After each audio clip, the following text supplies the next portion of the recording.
The sandstorm had died hours ago, but Cole Maddox could still taste the grit clawing at the back of his throat. His horse was faltering bad now, each uneven step a warning that time was slipping through his fingers. He'd been riding hard for 3 straight days, running from a past that didn't matter anymore. All that mattered now was water, a place to lay low, and maybe, if the world still had mercy left, a second shot at something better. When he caught sight of thin trails of smoke curling up between the red rocks, his chest tightened. Could be trouble. Could be salvation. Out here in red sky people land, the line between the two was razor thin. But the horse wasn't going any farther, and Cole knew it. He reined in at the top of a ridge and slowly raised both hands, showing he carried no weapon in them. The rifle stayed strapped to the saddle, but his palms were empty. That was the only way a man approached without getting himself killed. So he waited. The sun burned into his back as figures began stepping out from between the lodges. Not warriors, women, a whole lot of women. And behind them came one who carried herself like the land answered to her. "Ease down off that horse," the woman said, her English clean and steady, sharper than his own. "That animal's hurt. We know what it means to suffer." Her voice was low, calm, but there was iron in it, no room for argument. Cole slid down carefully, his legs aching from too many hours in the saddle. The horse gave a weak snort, and guilt twisted in his gut. He'd pushed the animal too far. The woman stepped closer. Her face was carved with years, half wisdom, half loss. Her hair, more silver than black, was braided thick over her shoulder. "I'm Tala," she said. "I lead these people. You got a name, stranger?" "Cole," he answered, voice rough with thirst. "Cole Maddox. I'm not looking for trouble. Just need water for my horse. And a place to rest the night." Tala studied him in silence. Her dark eyes searched him like she was reading something buried deep, something even he'd tried to forget. "We have water," she said at last. "Rest, maybe. But nothing in this world comes free, Cole Maddox. Not anymore." 2 young women stepped forward and led the horse away, gentle as if it were their own. That surprised him. Tala motioned for him to follow and led him into the heart of the camp, where a fire burned beneath the ruthless sun. Cole counted without thinking. 22 women, all dressed near the same, all carrying the same look in their eyes, a look he knew too well. Loss. "You notice things," Tala said, catching him watching them. "Yes, they're all river women. Last year the drought nearly broke us." Her gaze drifted toward the horizon. The men went past the mountains, searching for water. Not one came back. The desert took every last one of them. The weight of that settled heavy in Cole's chest. 22 widows. No grown men left, just elders and little ones. "I'm sorry," he said, and meant it. "Your sorrow won't bring them home," Tala replied. Not harsh, just honest in a way that left no room for comfort. "But maybe your strength can help us with something else." She led him to the edge of the camp, where the ground rose toward jagged mountains. Cole followed her gaze as she pointed toward a distant peak, half hidden in drifting clouds. "Up there," she said, "lies the treasure of our ancestors." She spoke like it was more than gold. "Jewelry, silver tools, sacred things passed down longer than I can remember. When we saw the drought coming, we hid them in a cave to keep them safe." Cole narrowed his eyes. "And what went wrong?" "The rains came late," Tala said, letting out a slow breath. "Too late, and too hard. Floods tore the mountain apart. The path collapsed. Boulders the size of houses sealed the way," Tala said, her voice steady but heavy. Our young men are brave, but they don't have the strength or the knowledge to move something like that. We've tried 3 times. The last time, we nearly lost 2 of them. Cole Maddox narrowed his eyes, studying the mountain in the distance. He'd spent years working the mines before becoming the man he was now. He knew stone. He knew mountains. And he knew how to shift what most folks thought couldn't be moved at all. That treasure, he asked carefully, what does it mean to you? Tala met his gaze without hesitation. It means we live, she said. Without it, we have nothing to trade when winter comes. No trade means no food. And no food. She didn't finish. She didn't have to. Cole gave a slow nod. He understood the part left unsaid all too well. I can try, he said at last. I've moved rock before. I've worked places where one wrong move meant getting buried alive. Give me the right tools, and a few young men willing to learn, and I can bring it back. For the first time, Tala smiled. It was small, worn down by years, but it was real. Then rest tonight, Cole Maddox, she said. At first light, you'll need every ounce of strength you've got. And maybe, just maybe, the mountain spirits will show mercy to a stranger who came when we needed him most.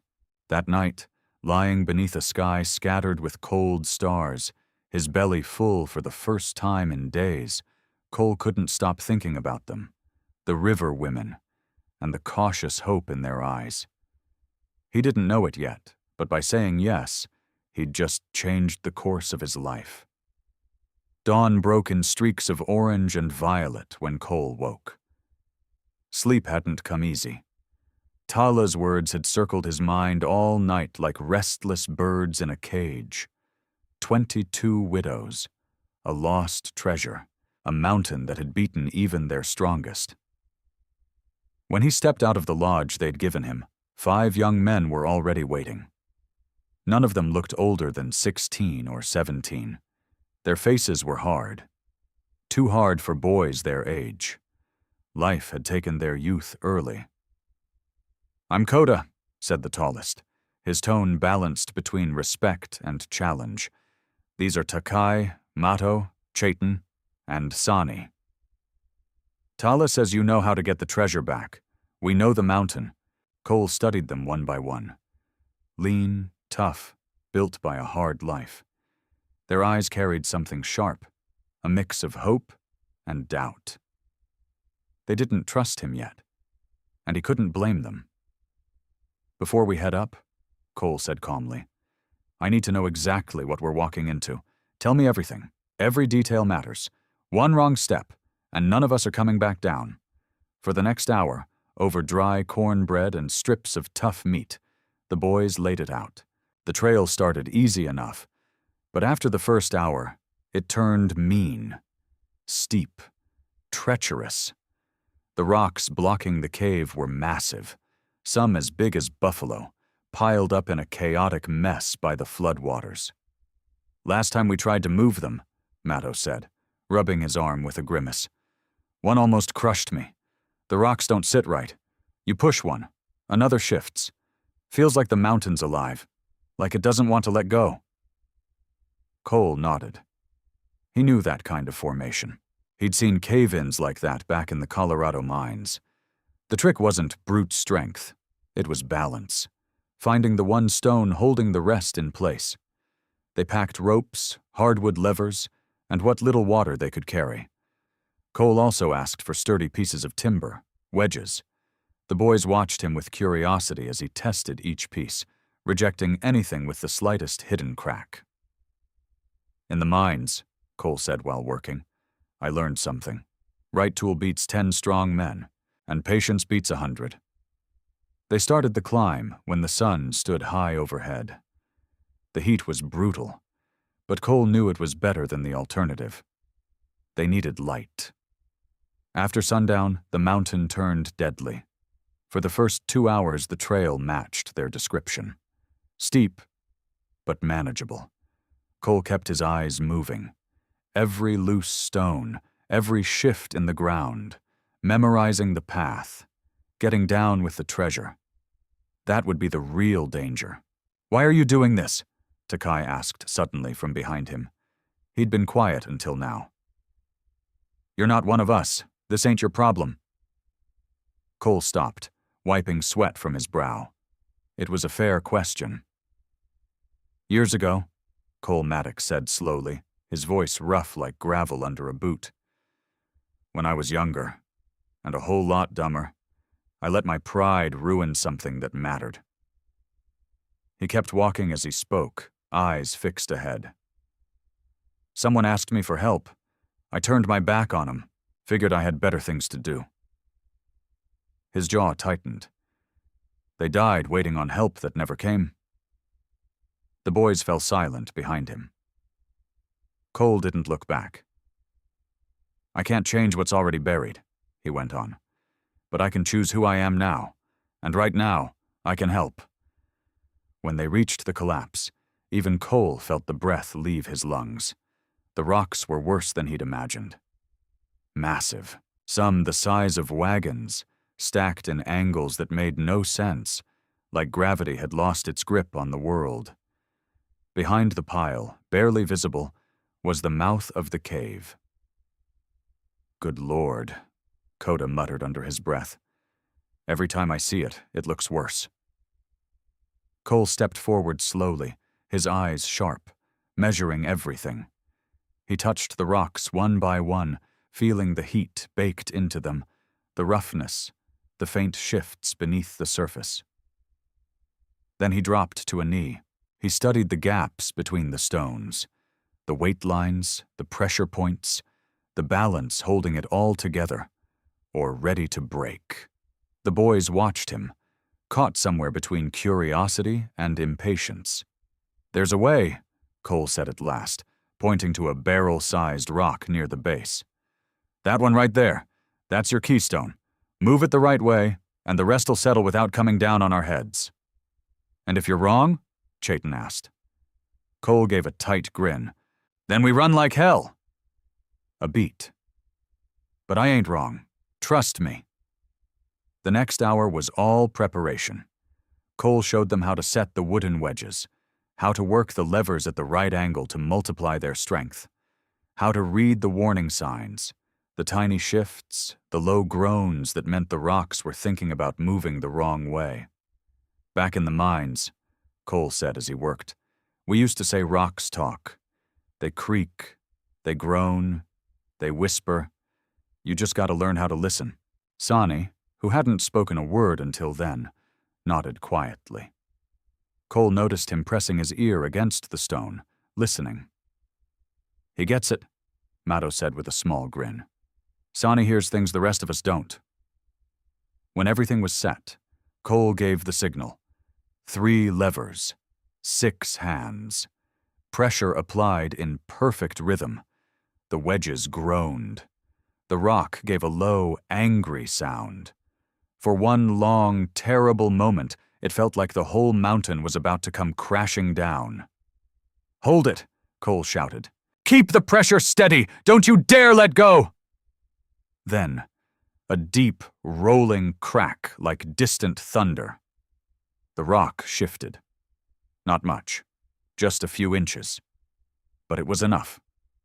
The rest of the stones adjusted with a chorus of grinding and snapping, but they didn't collapse. They settled. And in that shift, a gap opened. Narrow, dark, just wide enough for a lean man to squeeze through. The boys broke into shouts of victory. But Cole raised his hand, cutting them off. "We ain't done yet," he said, eyes locked on the black opening ahead. "Now comes the hardest part," Cole Maddox said, his eyes fixed on the narrow opening. "Someone's got to crawl in there and bring that treasure out, and judging by the size of that gap, that someone's me." Coda looked at the opening, then at Cole, then back again. "It's tight," he said, real concern creeping into his voice. "Real tight. What if the rocks shift while you're inside?" "I know," Cole answered. He wrapped a rope around his waist, pulling it tight. That's why you boys hold on to this. If anything goes wrong, you drag me out. No hesitation. Got it?" All five nodded. Something had changed in their eyes. The doubt was gone. Now there was respect. Cole dropped to his knees in front of the opening, took a deep breath, and started pulling himself into the darkness. The dark swallowed him whole, like it had a life of its own. The only sound was his breathing. Heavy, echoing off the stone, pressing in on him from every side. The space was so tight his shoulders scraped both walls as he inched forward, dragging himself along with his elbows. "You holding up?" Coda's voice shouted from outside. It sounded far away, like it belonged to another world. "Yeah," Cole called back, though he wasn't sure it was true. "I'm moving. Rope's still tight, right?" "Taut as a drawn bow," Matto answered. "We've got you. We ain't letting go." Cole kept crawling. Every inch forward felt like a fight against his own instincts, screaming at him to turn back. The air smelled of damp earth and something older, something that hadn't seen daylight in generations. His hands searched ahead blindly, feeling for cracks, dips, anything that might mean trouble. Then, after what felt like forever, but couldn't have been more than a few minutes, the tunnel began to widen. Cole pulled himself up to his knees, then slowly to his feet. With shaking hands, he pulled flint and steel from his pocket and struck a spark, lighting the small torch he'd wrapped in cloth. The flame flickered to life, and in its glow, the cavern opened before him, about the size of a large room, and there, against the far wall, sat the chest. It wasn't massive, but it carried weight. Dark wood, reinforced with metal bands, carved with symbols Cole couldn't read, but knew meant something. It rested on a stone platform, like whoever left it there had meant to honor it, even in hiding. Cole stepped forward, slow, careful. He reached out, his fingers brushing the cold wood, and in that moment, he felt it. The weight of generations. This wasn't just treasure, this was memory. History made solid, the last thread tying a people to who they were. "I found it!" Cole shouted toward the tunnel, his voice echoing off the stone walls. "I'm bringing it out." He bent and lifted. Heavy. Damn heavy. 40, maybe 50 kilos. Dragging it back through that narrow crawl space was going to be hell. He started backing toward the tunnel, pulling the chest along the ground. 1 step, 2, 3. Then he heard it. A low, deep crack from the walls themselves. Cole froze, completely still. His heart pounded so hard he was sure the boys outside could hear it. "Cole!" Takai's voice came sharp and tense. "What was that?" "Don't move," Cole said, his voice low but firm. "Nobody moves, not a muscle." The crack came again, louder. This time Cole looked up and saw it. Small fragments of rock breaking loose from the ceiling. The cave was shifting. Of course it was. That chest had been sitting there so long, it had become part of the structure itself. Now that it was gone, the balance was breaking. "Listen to me real careful," Cole said, forcing calm into his voice, while panic clawed at the inside of his skull. "When I say now, you pull that rope with everything you've got. I don't care how fast, just pull. Understood?" "Understood." 5 voices answered in unison. Cole drew in a deep breath, measured the distance. 15 meters, give or take. He'd have to drag the chest through that crawl space, while the cave came down around him. Bad odds. Only odds he had. "Ready," he shouted. "Ready," they answered. "Now!" Cole lunged forward, dragging the chest with a strength he didn't know he still had left. Behind him, the unmistakable thunder of massive rocks slamming into the ground. The cave was collapsing. Dust and shattered stone filled the air, choking Cole Maddox as he clawed his way forward. The rope around his waist snapped tight as the boys outside pulled with everything they had. His body jerked ahead, dragged across jagged ground that tore at his elbows and knees, but he never let go of the chest. His hands were locked around the iron handles with a grip no force on earth could break. "Faster!" Coda's voice tore through the chaos. "The entrance is closing!" Cole couldn't see a damn thing. The dust was so thick it swallowed all light. Total blackness. All he could do was keep moving. Crawl, pull, breathe, while rocks crashed down dangerously close behind him. A stone the size of a fist slammed into his shoulder, sending a sharp burst of pain through his body that nearly made him cry out. But he pushed on. Then, like a miracle, hands. Strong hands grabbed hold of his shirt, his arms, dragging him forward. Blinding light exploded across his vision as he burst out of the tunnel. Two of the boys hauled him clear, while the other three yanked the chest out behind him. "Run!" Sani shouted, his voice breaking through for the first time. "It's all coming down!" They didn't need telling twice. All 6 of them took off down the mountainside, stumbling, sliding, nearly falling, but never stopping. Behind them came a roar, like the world itself was breaking apart. Tons of rock thundered down. The cave entrance vanished completely, sealed forever beneath the collapse. They didn't stop until they were halfway down the slope. Then they dropped where they stood, gasping for air, covered head to toe in dust. For a long moment, nobody said a word. They just stared at each other, alive, still breathing. And then Matto started laughing, a shaky, almost wild laugh, but it spread fast. Soon all of them were laughing, the tension cracking loose all at once. "We did it," Chayton said, shaking his head in disbelief. "We actually did it." Cole dropped onto a rock, feeling every bruise, every cut, every screaming muscle in his body. His eyes drifted to the chest, dust-covered but whole. Worth it, every second of it. "We didn't do it," Cole said, looking at each of them in turn. "We did it together. Without you pulling that rope, I'd still be buried in there." Coda stepped forward and set a hand on Cole's shoulder, right where the rock had hit him. Cole winced, but didn't pull away.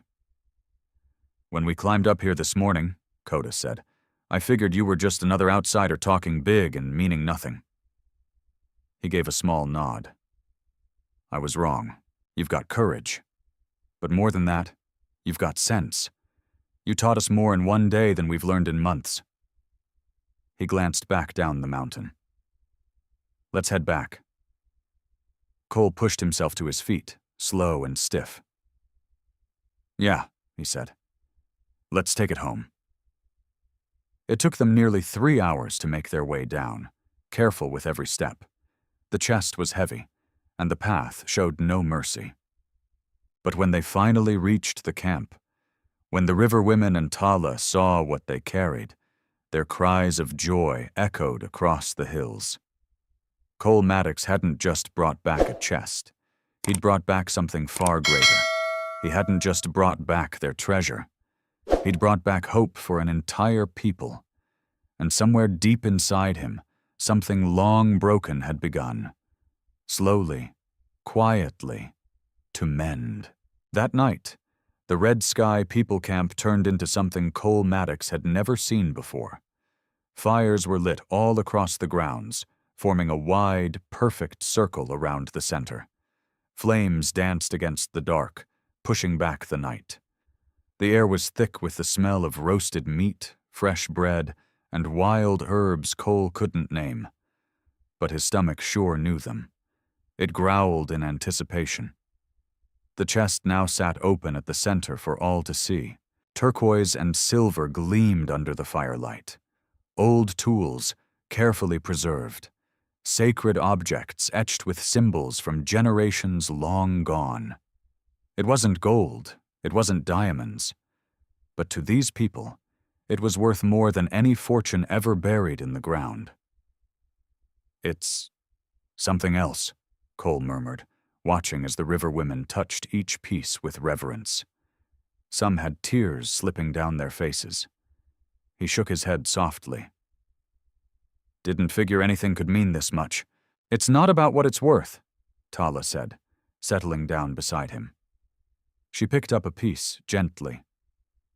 "Every one of these carries a story. This bracelet belonged to my grandmother's grandmother. This blade, hands that made it are long gone to dust." Her voice softened. "This is our memory, Cole. And without memory, a people dies, even if their bodies keep breathing."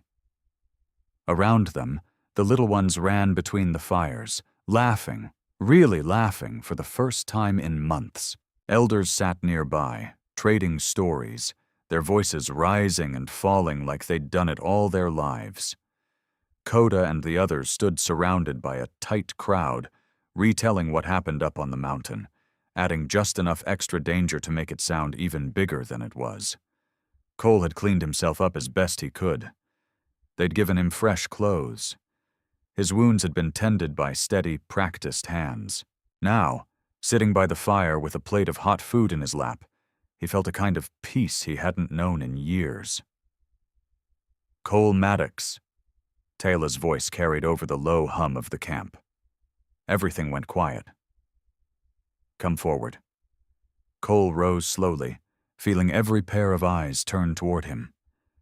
He walked into the center where Tala stood beside the open chest. The firelight carved her features sharp, like something shaped from old bronze.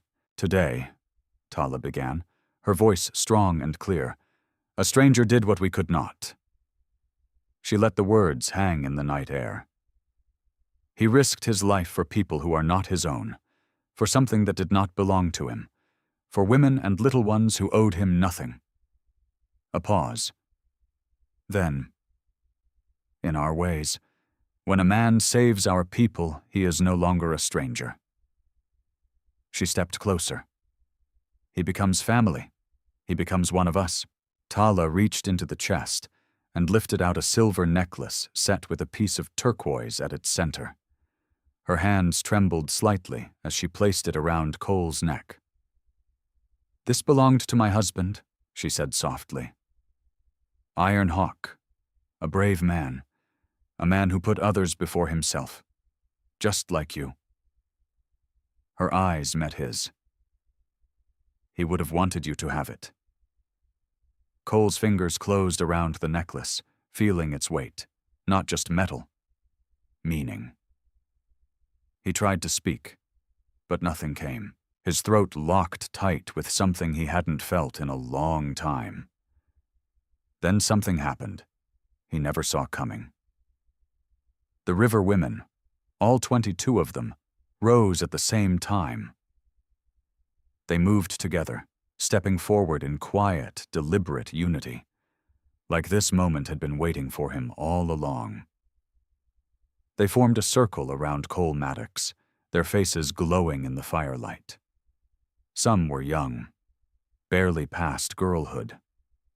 Others carried years etched deep into their features, but every single one of them shared the same look. Hope, laced with resolve. One woman stepped forward. She was neither the youngest nor the oldest. Her dark hair fell like night, and her eyes held a quiet, steady intelligence. Cole recognized her. She'd been tending to the little ones earlier that day. "My name is Ayanna," she said, her voice soft but unwavering. "I speak for all of us." Cole felt his heartbeat quicken. There was something in the air, something he couldn't quite name, but it set his nerves on edge. "You gave us back our dignity," Ayanna continued. "You gave us back our past, and with it, our future. Without that treasure, we would have faced the winter with nothing to trade. No way to feed our children." Her gaze held his. "You saved our lives." Around them, the river women nodded. A low murmur of agreement rippled through the circle. "Our people have lost much, Ayanna went on, sweeping her hand outward. 22 husbands, 22 fathers, 22 protectors. Her voice tightened, but didn't break. We are left exposed. The young are brave, but untested. The elders are wise, but fragile. We need strength. We need experience. She paused, then spoke more quietly. We need a man who reminds us that goodness still exists in this hard world. That was when it hit him. Cole felt it crawl up his spine like cold iron. He knew where this was heading. Ayanna drew in a steady breath. So we offer you something, she said. If you choose it, if your heart allows it, you may stay. You may choose one of us. Take her as your wife. Become truly part of our family. Silence fell. Heavy. Absolute. Cole could hear the crackle of firewood, the whisper of wind through stone, the wild pounding of his own heart. He started, but the words tangled in his throat. I wasn't expecting. You don't have to answer now, Tala said gently, stepping in. A choice like this must come from a quiet heart, not from the heat of celebration. Cole looked around the circle. Every woman watched him, hopeful, vulnerable. It hit him all at once. This wasn't just an offer of marriage. This was survival. This was the future. This was broken lives trying to rebuild. I need time, he said finally, forcing the words out. This is more than I ever expected. I need to think. Can I have until sunrise? You can have all the time you need, Ayanna replied. A marriage made under pressure isn't a true one. It has to be chosen freely, or it means nothing. The women slowly stepped back, returning to the celebration. But Cole noticed it, those glances. Quiet looks cast his way as they talked, as they ate. The young warriors watched him too. Curiosity, respect, and something else.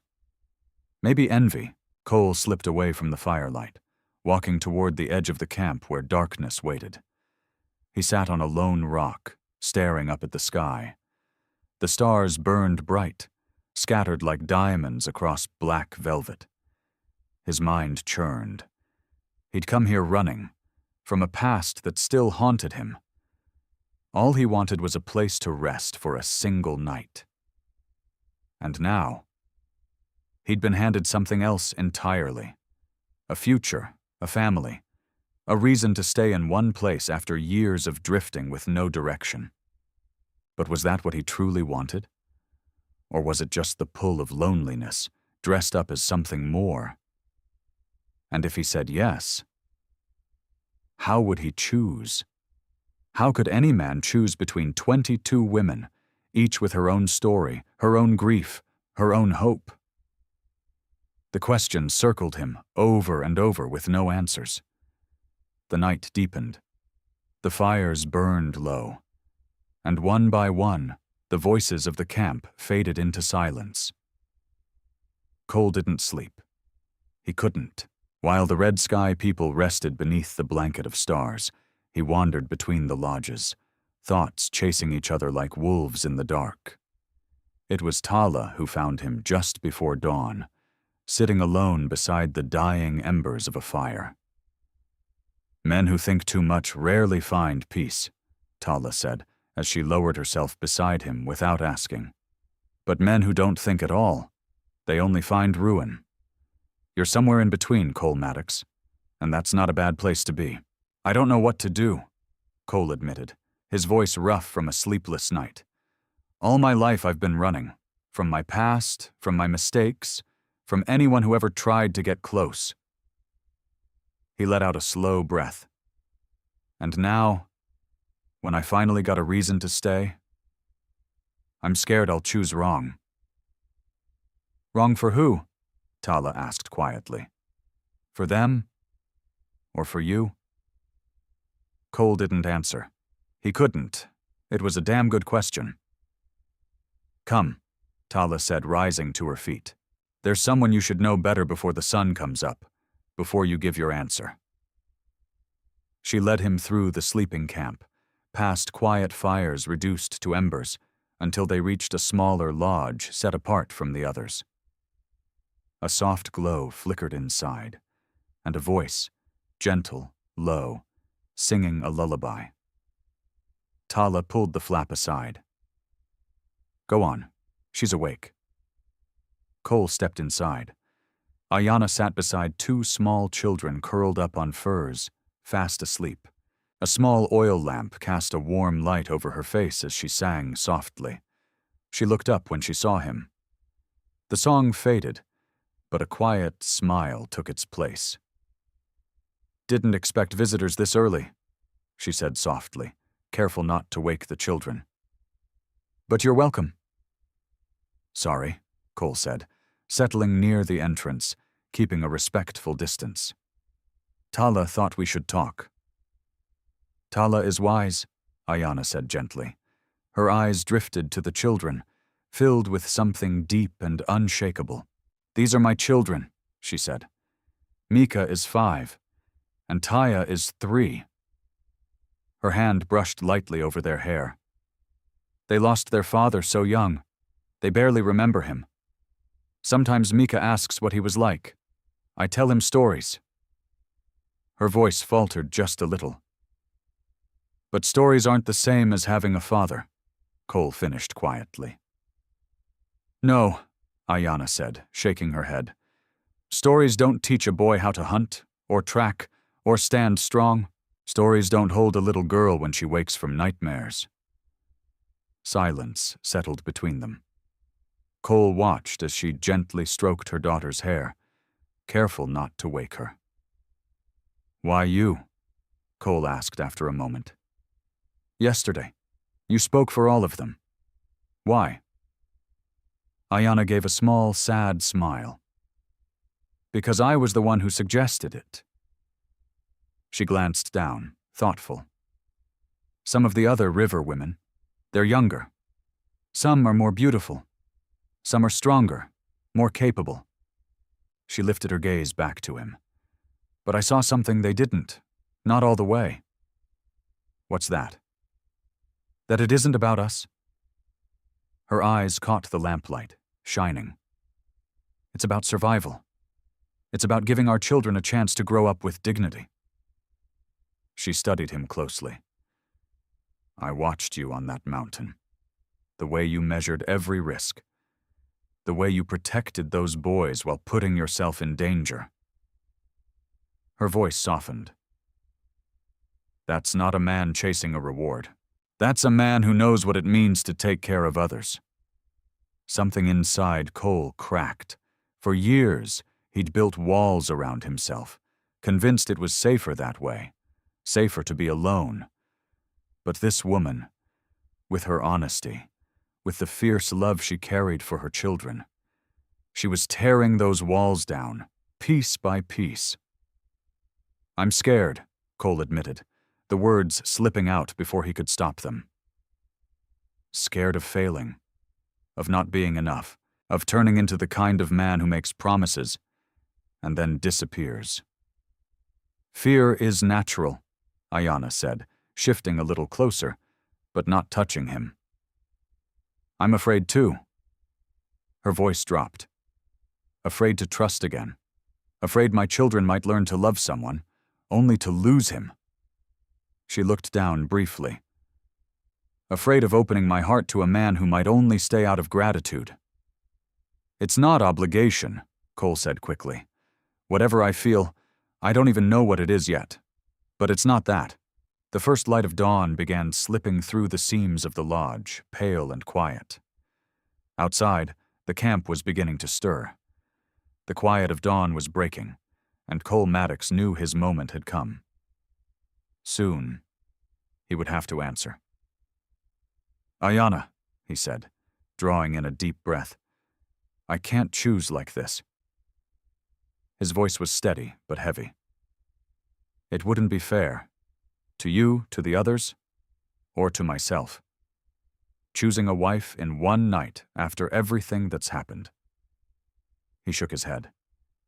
That's not how something real is built. He saw it then, the flicker of disappointment crossing her face.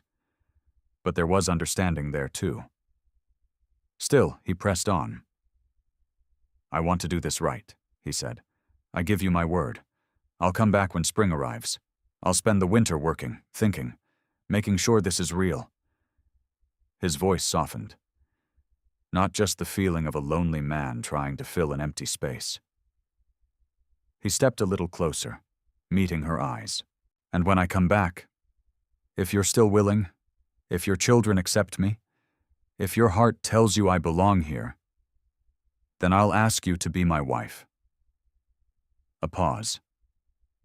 Not out of obligation, not out of gratitude, but because I chose it, because I chose to come back, because I chose to stay, because I chose you. Ayanna stood still, taking it all in. A single tear slipped down her cheek, catching the first light of dawn. And if you don't come back? She asked, her voice barely more than a whisper. Then I was never the man you believed I was, Cole answered quietly. But I will come back. I swear it, on that treasure we pulled from the mountain, on the ground that almost buried me alive, on those children who deserve better than empty promises. Ayanna slowly reached out her hand. Cole took it. Their fingers intertwined for a moment that seemed to hold time itself still. I'll wait until spring, she said at last. But no longer. If you don't return by then, I'll know fate chose a different road for us. You won't have to wait, Cole said. I'll be there. When they stepped out of the lodge, the entire camp was awake and watching. The river women stood in a wide semicircle. Tala stood at the front, the young men behind her. Cole walked forward, Ayanna at his side. I've made my decision, he said, his voice clear. I won't choose today, but I give you my word.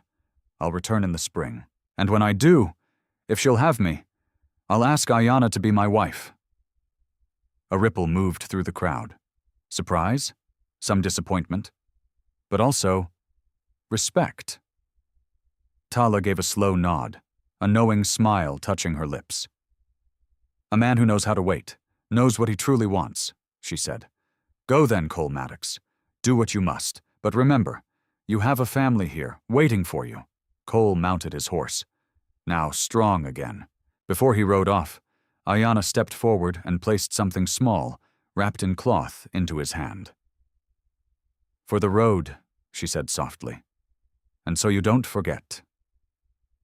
He opened it later, when the camp had faded into a distant shadow behind him. Inside was a small wooden carving, a hawk, Mika's symbol. Cole smiled, tucking it close to his chest. The road ahead would be long. Winter would be harsh. He'd have to work for every step, to prove he was worthy of the promise he'd made. But for the first time in years, he had something to ride back to. He had a home waiting. He rode on toward the horizon as the sun rose behind him, lighting the path ahead. Spring would come soon enough. And when it did, Cole Maddox would keep his word, because some men run from promises, but the ones that matter always ride back home.